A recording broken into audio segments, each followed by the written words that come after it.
बड़े बड़े वादे थे हवा हो गए, कागज पे सपने सजा हो गए, जनता की मुश्किलें बढ़ी रात दिन, डबल इंजन के जुमले फना हो गए।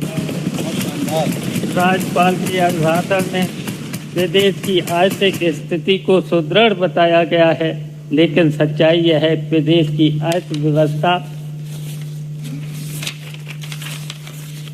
चरमरा रही है। निवेश की पर केवल खोखले दावे किए जा रहे हैं और युवाओं को रोजगार देने के वादे अधूरे पड़े हैं। बेरोजगारी दर लगातार बढ़ रही है, लेकिन सरकार इस पर कोई ठोस नीति नहीं बना पाई है।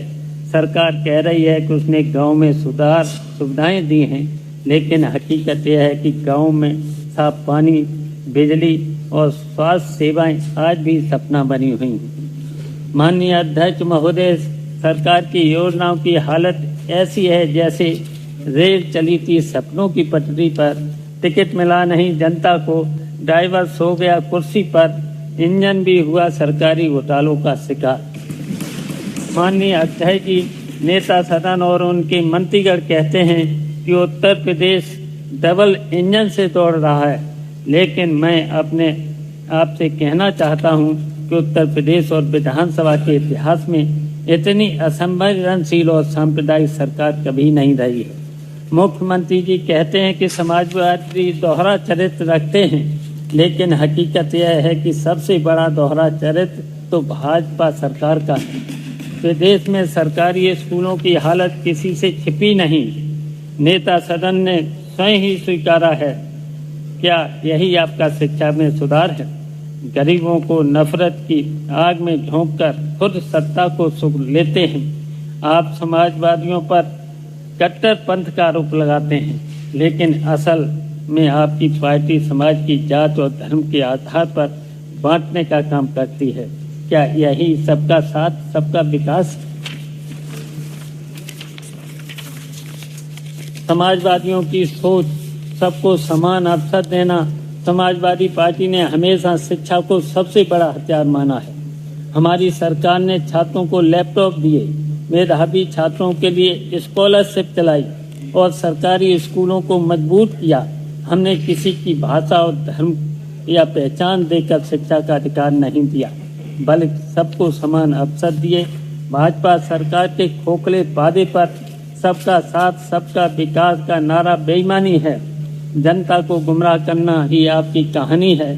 शिक्षा रोजगार सबका हुआ पंटाधार और दोष समाजवादियों पर डाल रहे हैं सरकार। नेता सदन जी, आप सरकार की नीयत पर सवाल उठता है। शिक्षा पर राजनीति करना बंद कीजिए और असली मुद्दों पर काम करिए, वरना असंवेदनशील सरकार इतिहास मात्र बनकर रह जाएगी। बेरोजगारी अपने शीर्ष पर है। सरकारी नौकरियों की भर्तियां या तो रद्द हो रही हैं या पेपर लीक हो रहे हैं। पढ़ा लिखा युवा ठेला लगाने को मजबूर है। महंगाई आसमान छू रही है। रसोई गैस से लेकर दाल चावल तक के दाम आसमान छू रहे हैं। गरीब की थाली सूनी होती जा रही है। किसान आज भी लागत से कम कीमत पर अपनी फसल बेचने को मजबूर है। आत्महत्या करने पर मजबूर है।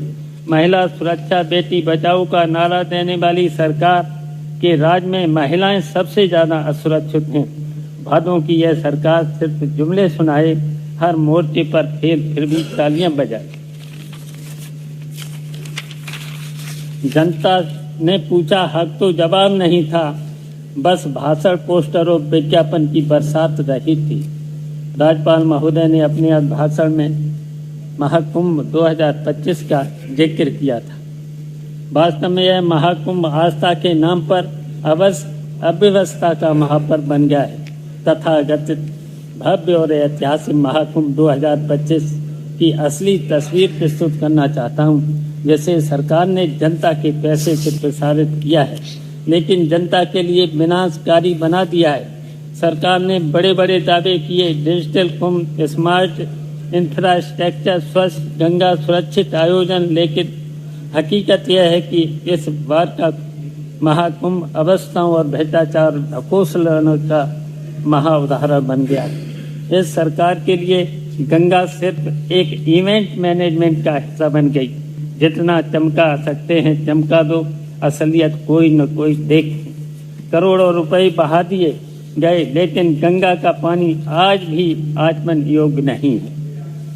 यह तो आ गया है, आपने देख ही लिया है CPCB के रिपोर्ट। CPCB ये केंद्र की रिपोर्ट है, ये तो केंद्र की रिपोर्ट है। करोड़ों बहा दिए, लेकिन गंगा का पानी आज भी आचमन योग्य नहीं है। सरकार ने डिजिटल और हाईटेक शब्दों को जादुई मंत्र बना दिया है ताकि हर को प्रबंधन को छुपाया जा सके। सरकार को लगता है कि कैमरे लगाने से कुप्रबंधन छिप जाएगा, लेकिन यह तकनीकी नहीं बल्कि सरकार की नाकामी की CCTV फुटेज है। इस महाकुंभ 2005 में सरकार के हिसाब से श्रद्धालु जाएं भाड़ में, कमीशन खोर बन गए करोड़पति।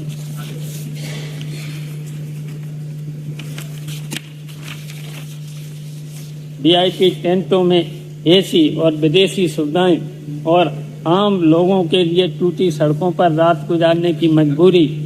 इस सरकार में कुंभ का असली दर्शन यह है कि भक्तों को धक्के मिले और ठेकेदारों को चेक मिले। इससे सिद्ध होता है कि इस सरकार के असली धन प्रचार और इवेंट मैनेजमेंट है। मतलब श्रद्धालु परेशान रहें, लेकिन सरकार का प्रचार चलता रहे। महाकुंभ 2025 में सरकार ने हर जगह अपनी नाकामी की गंगा बहा दी। श्रद्धालुओं के लिए इससे सिर्फ संघर्ष और परेशानी आई है। यही सरकार धर्म के नाम पर सिर्फ घोषणाओं का स्नान करा रही है। माननीय अध्यक्ष महोदय, यह सरकार अगर चाहती है कि जनता उनके झूठे प्रचार पर विश्वास करे, तो मैं उन्हें सिर्फ इतना ही कहूँगा, गंगा जल हाथ में ले ले और सच बोले। प्रदेश के किसान लगातार संकट में हैं। उन्हें उनकी फसलों का उचित मूल्य नहीं मिल रहा है। बिजली संकट और सिंचाई की समस्याएं बनी हुई हैं, लेकिन अभिभाषण में किसानों की तकलीफों का कहीं कोई जिक्र नहीं किया है। सरकार की कथित किसान हितैषी नीतियां सिर्फ कागजों तक सीमित रह गई हैं।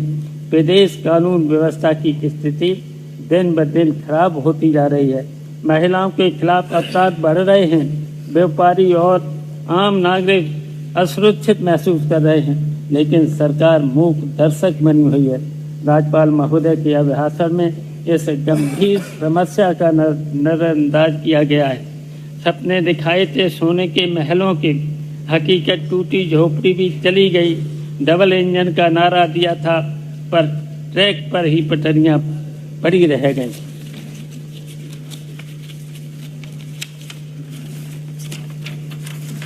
आम जनता की मूलभूत सुविधाओं के लिए संघर्ष करना पड़ता है। योजनाओं की घोषणाएं तो होती हैं, लेकिन उनका क्रियान्वयन नहीं होता है। महंगाई ने आम जनता की कमर तोड़ दी है। आवश्यक वस्तुओं की कीमतें आसमान छू रही हैं, लेकिन सरकार के पास इस पर नियंत्रण करने की कोई ठोस नीति नहीं है। गरीब और मध्यम वर्गीय परिवार महंगाई की मार झेल रहे हैं, लेकिन अभिभाषण में इस पर कोई ठोस बात नहीं की गई। बातों से पेट नहीं भरता, न चाहिए रोटी और काम। सरकार को यह समझना होगा, वरना छोड़नी होगी कुर्सी की सांस। राज्यपाल का यह अभिभाषण जनता की वास्तविक समस्याओं से ध्यान भटकाने का प्रयास मात्र है। सरकार को चाहिए कि वह जमीनी हकीकत को स्वीकार करे और वास्तविक मुद्दों पर ध्यान दे। प्रदेश की जनता जाग चुकी है और इस गुमराह नहीं किया जा सकता है। यह सरकार अगर नीतियों में सुधार नहीं करती है, तो आने वाले समय में जनता इसका उचित जवाब देगी। जनता ने आपको इसलिए चुना था कि आप उनके जीवन में सुधार लाएं, लेकिन आपने सिर्फ प्रचार पर पैसा बहाया। समाजवादी पार्टी की सरकार अब आएगी, तब फिर से विकास का पहिया दौड़ेगा और हर गांव, गरीब किसान और युवाओं का उसका हक मिलेगा। जनता का फैसला जल्द आएगा। फिर से समाजवाद लौट के आएगा। जिन्होंने गरीबों को ठगा है, उनका ताज खुद ही गिर जाएगा। इन्हीं सपनों के साथ अधिष्ठाता महोदय जो हमने सुझाव दिए हैं, उनको जोड़ा जाए, उन पर अमल किया जाए। वीके न्यूज उत्तर प्रदेश, उत्तराखंड, सच का सारथी।